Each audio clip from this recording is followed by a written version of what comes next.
Naging usap-usapan at ikinatuwa ng maraming netizens ang video ni Catherine Bernardo kung saan ipinakita niya ang kanyang pagmamahal at pagpapahalaga sa kanyang pamilya, partikular na sa kanyang ama, sa premiere ng kanilang pelikulang Asterisk Hello, Love, Again.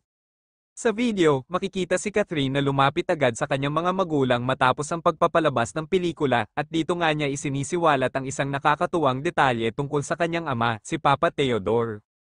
Habang tinatalakay ni Catherine ang eksena ng pelikula kung saan makikita siyang kasama si Alden Richards, sinabi niyang naging malakas ang kanyang pagkabahala at hindi niya maiwasang maisip ang reaksyon ng kanyang ama habang pinapanood ang ilang intimate na eksena nila sa pelikula. "Papa, ikaw ang naiisip ko habang nagkikis ako," sabi ko, "kumusta kaya papa ko?" Ang pabirong sinabi ni Catherine habang ang iba pang mga tao sa paligid ay tumawa sa kanyang kwento.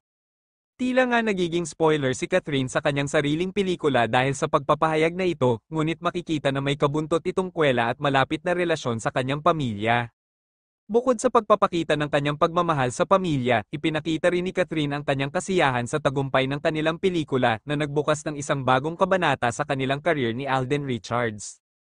Inaasahan ng mataas na bilang ng mga manonood na pupunta sa mga sinehan upang mapanood ang kanilang pinagsamang proyekto, lalo pat matagal na itong inaabangan ng kanilang mga fans.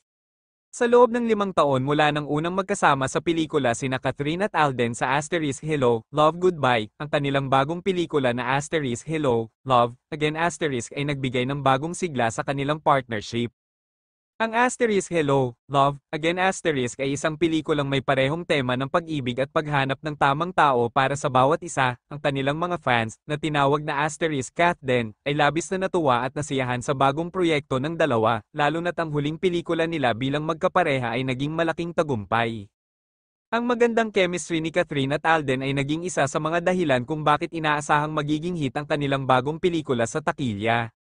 Sa kabila ng mga nakakatuwang pahayag ni Catherine tungkol sa kanyang ama, makikita sa video na ito ang isang malalim na pagpapahalaga sa pamilya at sa mga taong sumusuporta sa kanyang career.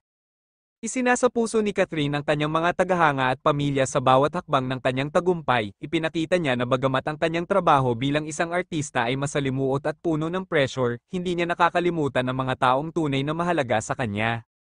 Sa kabuuan, ang premiere ng Asterisk Hello, Love, Again Asterisk ay naging isang espesyal na okasyon hindi lamang para sa mga fans ng Cat Den kundi pati na rin sa pamilya ni Catherine na nagbigay ng suporta at pagmamahal sa kanya sa bawat hakbang ng kanyang paglalakbay. Ang kanilang pelikula ay isang paalala ng pagmamahal, sakripisyo, at mga alaala ng isang pamilya na laging magkasama sa hirap at ginhawa.